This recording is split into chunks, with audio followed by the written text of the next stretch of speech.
What's up guys, and welcome back to another episode of Cork to Glory. This is episode number 41. And we start today's episode off with a brief look at the league table and a reminder of the scenario on the back of that thrilling 5-goal victory against Hull in the last game in the last episode, where of course Samuel Bell scored goal number 40 on his way to guiding us to promotion in a spectacular season from our Cameroonian striker. We've now cut the gap on Southampton with just 3 games to go to 5 points. So out of nowhere, we've gone from possibly bottling automatic promotion to guaranteeing it to potentially winning the title as well. So our final 3 games of this season here: Cardiff and Middlesbrough at home, and then on the final, Cardiff and Reading at home, and then on the final day, Middlesbrough away to Riverside Stadium, taking on the Bluebirds here. I still felt as though we need to win our final 3 games in order to do it. I couldn't see Southampton losing all 3 of their final matches. We needed to win this one, first of all, the first of the final 3, and we did fall behind very early, and whilst Eamon Cunningham would find a leveller, I was desperately pushing and pressing for a late winner. I was thinking Bell,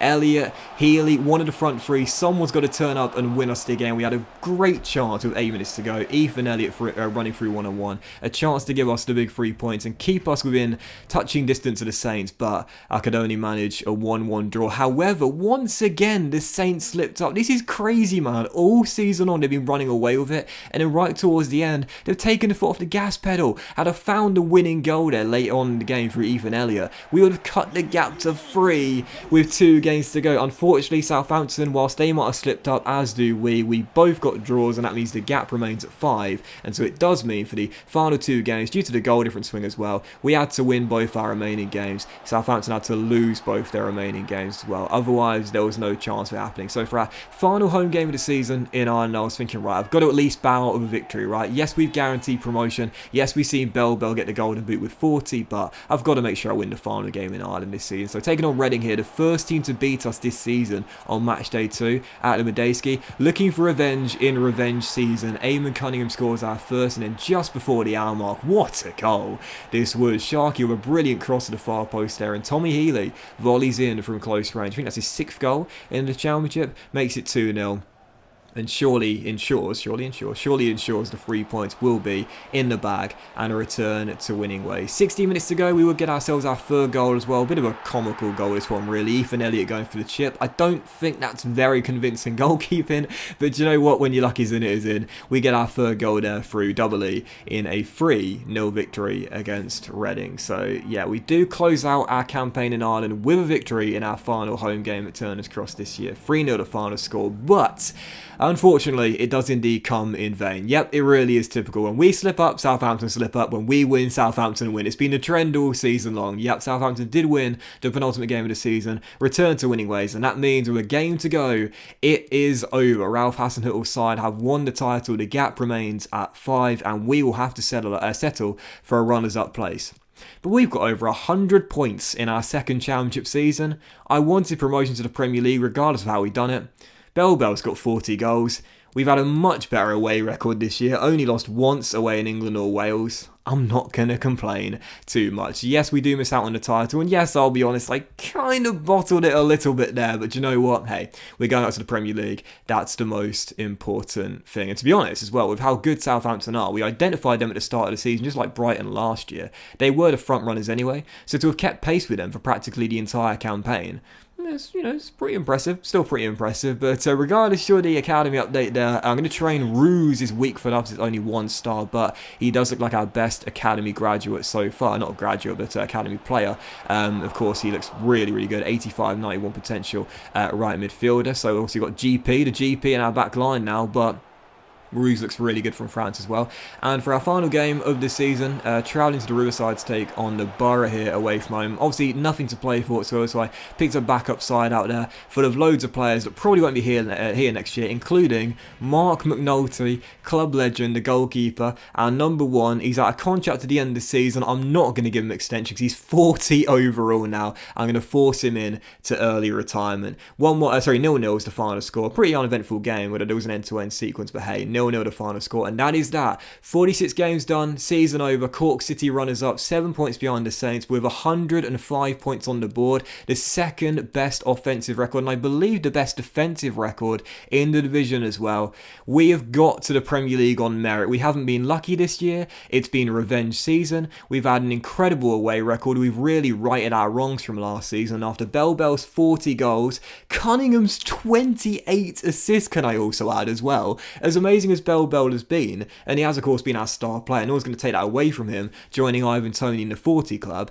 Cunningham, 28 assists. He also got into the top scorer charts as well. He got 13 goals this season in the Championship as well. He was sublime. So yeah, we're heading to the Premier League with Bell's 40 goals, and as you can see, Birmingham, the Blues, who lost the playoff final last year. I'm so bad at accents. That's not me mocking the accent. No, that was me trying to do the accent, but I'm so bad at accents regionally in the UK. Yeah, Birmingham are heading to the Premier League alongside us and Southampton. They were the beaten playoff finalists last year. This time they get it right and they're heading to the Premier League alongside us and the Saints. Manchester United won a domestic cup double this year, winning the Carabao Cup and the FA Cup. Spurs won the Europa League, interestingly enough, thrashing Wolves in an All-English semi-final and beating Villarreal in the final. And Real Madrid beat Barcelona in an El Clasico Champions League final to win, as you'll see in a moment's time, a league and European double. So we'll look at the other leagues around the world as well. Man City, I swear they've won every single Premier League title this series. Maybe not, but they've been dominating anyway, as they won the title. You saw the bottom three there. I think it was Sheffield United, Burnley, and who was the other team that are going down? Brentford to the Championship for next season. So we won't be facing them. But again, as I always say, as I run you through the league titles here, and you see what went on around the world, and also in the Football League and the Premier League too. Take these league tables with a pinch of salt. You know, next season, obviously, we shouldn't be facing Sheffield United, Burnley, or again, I think it was Brentford, as I think they were the three relegated teams. But there's still a chance we might, because as you know, the league tables they often reset when you reload the save up. So yeah, take these league tables, with a pinch of salt. Still, as I run you through the league tables, the final thing I'll show you in the season finale in what has been our 4th season of the save, and without question, our most successful in my eyes here. Even though we didn't win a trophy, even though we were knocked out of the FA Cup in the 4th round, going up to the Premier League automatically, despite having other teams being better than us at the start of the season, I think this has been an amazing campaign, and to push Southampton practically all of the way as well, I'm buzzing with getting over 100 points for the first time in the series as well. I'll run you through the academy real briefly, and also look at the squad as well, where as you can see, unfortunately, I did have to release a couple of players. Our squad was full. We had 52 players in our squad, and of course that's the max you can have in your senior squad. So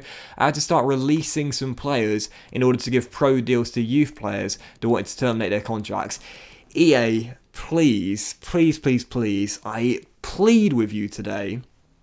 Can you please make it so youth players aren't always getting unsettled as they often are, and sometimes like 3 or 4 get unsettled in a row? It's so frustrating. You can talk to your senior players now, which is a great little introductory feature from EA after the past couple of years it was introduced, but you can't talk to your youth players. I wish you could just talk to them and say, look, I know you want a pro deal, but just wait. Just wait until the end of the season or the start of next season or whenever. Please, EA. Please make it easier to keep your youth players happy in your academy.